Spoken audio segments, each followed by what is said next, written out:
A Christian man is not a lazy man. In our world today, we are quick to judge sins like drunkenness. We are quick to judge adulterers, fornicators, and thieves.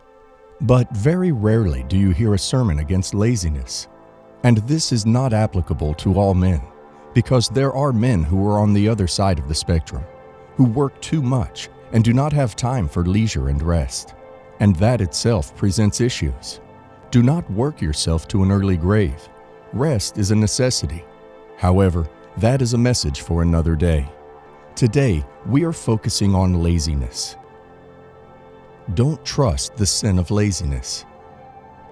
God has expectations for a Christian, and one of the many expectations for a Christian man is to provide for his own family. 1 Timothy 5:8. Anyone who does not provide for their relatives, and especially for their own household, has denied the faith and is worse than an unbeliever. In other words, those who can provide for their families are obligated to do so. If we read all of 1 Timothy 5, we see that Paul is mainly speaking about caring for women who are truly widows, meaning those who have no children to rely on for assistance. Although this chapter also speaks about the relatives in a man's household, the main focus is about widows.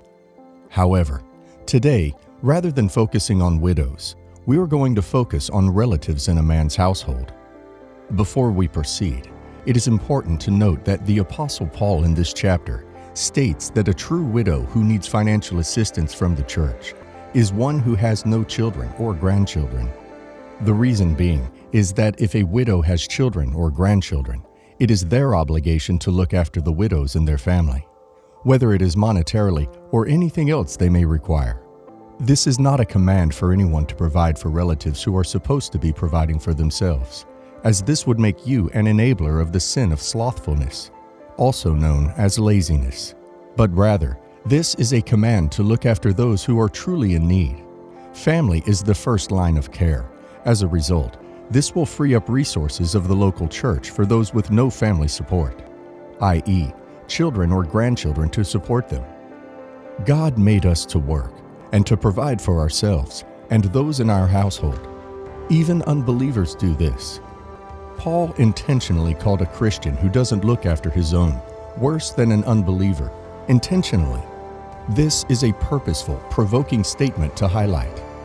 A person cannot call themselves a Christian man whilst being cold and uncaring towards the members of his own household.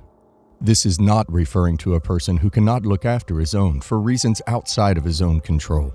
For example, health reasons. No, this is directed to a man who is intentionally not looking after his own responsibilities. God calls men to look after their responsibilities. God calls men to honor their commitments. God calls men to have a sense of duty. And ladies, if you have a husband who goes to work and comes home and pays this bill and pays that bill, thank God for him. A Christian man is not a lazy man. In our world today, we are quick to judge sins like drunkenness. We are quick to judge adulterers, fornicators, and thieves. But very rarely do you hear a sermon against laziness. And this is not applicable to all men, because there are men who are on the other side of the spectrum, who work too much and do not have time for leisure and rest. And that itself presents issues. Do not work yourself to an early grave. Rest is a necessity. However, that is a message for another day. Today, we are focusing on laziness. Nobody talks about slothfulness anymore. The Bible does not encourage slothfulness. Look at our Lord Jesus Christ. He was motivated and active whilst he was on this earth. John 9:4. I must work the works of him that sent me, while it is day. The night cometh, when no man can work. Luke 2:49. And he said to them, Why did you seek me? Did you not know that I must be about my Father's business?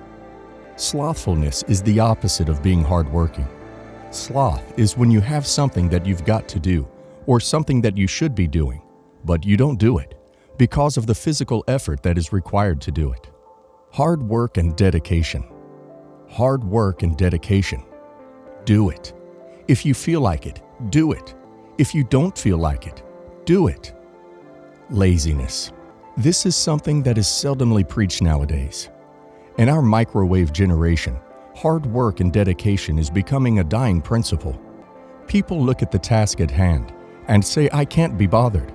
Or they start the task, and after a while, they say, "That will do," or "That's enough."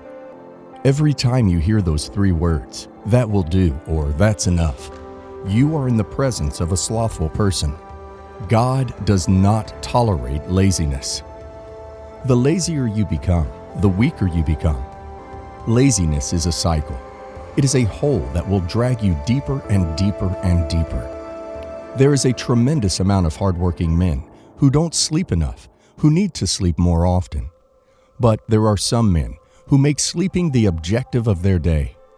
Apart from the time of relaxing, resting, or taking a nap, as a result of tiredness, too much sleeping makes you weak, and too much sleeping is caused by laziness. The Bible talked against sleeping too much because it will result in poverty. Proverbs 24:33 and 34. Yet a little sleep, a little slumber, a little folding of the hands to sleep. So shall thy poverty come as one that travelleth, and thy want as an armed man. This is how a lazy man rationalizes his neglect of duty. A little sleep causes no harm. Surely we all need a little slumber. The problem isn't the sleep of the lazy man. It is his neglect of duty. Sleep was created by God, but God did not create sleep for you to neglect your responsibilities. I remember my football coach used to have a saying, and it has stuck with me till this day. He used to say, "Treat laziness like the disease it is." If you have a family to look after them. If you have children to feed, do it. Thank God for fathers, real fathers, fathers that look after their own. Fundamentally, God hates laziness. It is a sin. How is laziness a sin? James 4:17. Therefore, to him that knoweth to do good, and doeth it not, to him it is sin. This is simple to understand. If there are things you ought to do, and refuse to do them because of laziness, there is no other word for it but sin. This is not about judging you. This is about the Bible talking about being lazy and not doing the right thing. Jesus called people like this wicked. Laziness is also wickedness. Laziness is also wickedness. Anyone who is called wicked in the Bible is referred to as the enemy of God. From the parable of Jesus about the three servants who were given money to invest by their master. The first, who received 5 bags of gold, went at once and put his money to work, and gained 5 bags more. The second was given 2 bags of gold, and he worked and gained 2 more. The third servant, one we can call lazy because of his inability to work. He knew what he should do with the gold. He knew what was right, but he refused to do it, and that is a sin according to the Bible. The master arrived back from the journey and asked them about the talent. Matthew 25:19 through to 25. After a long time, the master of those servants returned and settled accounts with them. The man who had received 5 bags of gold brought the other 5. "Master," he said, "you entrusted me with 5 bags of gold. See, I have gained 5 more." His master replied, "Well done, good and faithful servant. You have been faithful with a few things. I will put you in charge of many things. Come and share your master's happiness." The man with 2 bags of gold also came. "Master," he said, "you entrusted me with 2 bags of gold.